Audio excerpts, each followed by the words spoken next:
अच्छा, इंटरनेट पे कभी-कभी ऐसी चीजें दिख जाती हैं जो मतलब समझ ही नहीं आती। आज हम एक ऐसे ही वायरल क्योस कह सकते हैं, उसके पीछे की कहानी को समझने की कोशिश करेंगे। पहली नजर में तो ये बिल्कुल बेमतलब लगता है। तो चलिए इस रहस्य को सुलझाने की कोशिश करते हैं। पहली बार देखने पर तो ये सिर्फ शब्दों का एक अजीब सा जंजाल लगता है ना? कहीं बिल्ला, कहीं खेत, कहीं स्कूल, मतलब कहानी क्या है? आइए इस पहेली के थोड़ा अंदर चलते हैं। जैसे ये लाइन ले लीजिए, एक ताजा पपीता। मतलब ये अचानक से कहाँ से आ गया? कोई कॉन्टेक्स्ट नहीं, कोई मतलब नहीं, और बस यहीं से हम उस अजीब दुनिया में घुसते हैं जिसे हम आज समझने वाले हैं।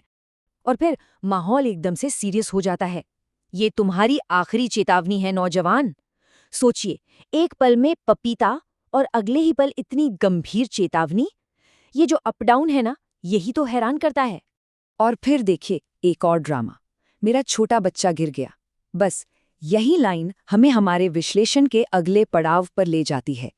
सवाल ये है कि क्या इन बेतरतीब से लगने वाले वाक्यों के पीछे कोई पैटर्न छुपा है? तो चलिए इसे थोड़ा गहराई से देखते हैं। जो पहला पैटर्न नजर आता है वो है हाई स्टेक्स ड्रामा। मतलब ऐसा लगता है कि हर पल कोई ना कोई बड़ी मुसीबत खड़ी है। देखने में ये जितना भी उलझा हुआ लगे, इसके पीछे एक बहुत ही सिंपल और रिपीट होने वाला स्ट्रक्चर है। ये एक ऐसा फॉर्मूला है जिसे बार बार इस्तेमाल किया जा सकता है, और इसका सीधा सा मकसद है देखने वालों के मन में एक इमोशनल टेंशन बनाना। जरा देखिए कि कैसे बस कुछ ही लाइनों में टेंशन से लेके रिलीफ तक का पूरा इमोशनल सफर तय हो जाता है। पहले एक प्रॉब्लम आती है, फिर कोई मदद के लिए आता है, फिर प्रोफेशनल हेल्प मिलती है, और आखिर में सब ठीक हो जाता है। ये कहानी सुनाने का एक क्लासिक तरीका है, बस इसे बहुत ही छोटे कॉम्पैक्ट फॉर्म में यूज किया गया है।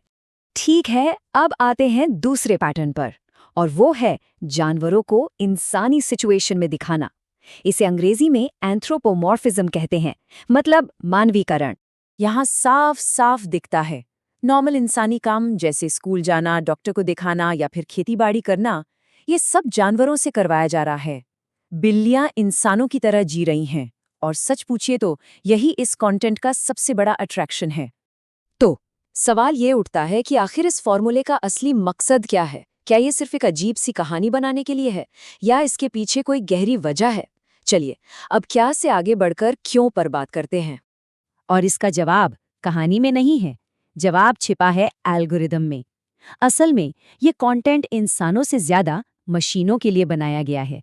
मतलब ये ऐसा कंटेंट है जिसे इस तरह से बनाया जाता है कि मशीनें यानी कि एल्गोरिदम्स इसे आसानी से समझ सकें और कैटेगराइज कर सकें।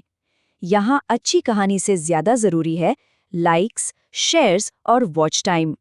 तो अब समझ में आता है, हर अजीब चीज, चाहे वो ताज़ा पपीता हो या स्कूल का ड्रामा, वो असल में एल्गोरिदम का ध्यान खींचने के लिए एक बहुत ही सोचा समझा कदम है। मतलब असली मकसद कहानी सुनाना है ही नहीं, असली मकसद है एक रिएक्शन पैदा करना, चाहे वो हैरानी का हो, हंसी का हो या फिर गुस्से का। इसकी कामयाबी अच्छी कहानी में नहीं, बल्कि इस बात में है कि इसे कितनी देर देखा गया और इस पर लोगों ने कैसा इमोशनल रिएक्शन दिया। और ये सब हमें एक बहुत ही ज़रूरी सवाल पर लाकर छोड़ देता है। जब कंटेंट एल्गोरिदम के लिए बनने लगे, तो असली ऑडियंस कौन है? वो इंसान जो इसे देख रहा है, या फिर वो मशीन जो ये तय कर रही है कि इसे कौन देखेगा?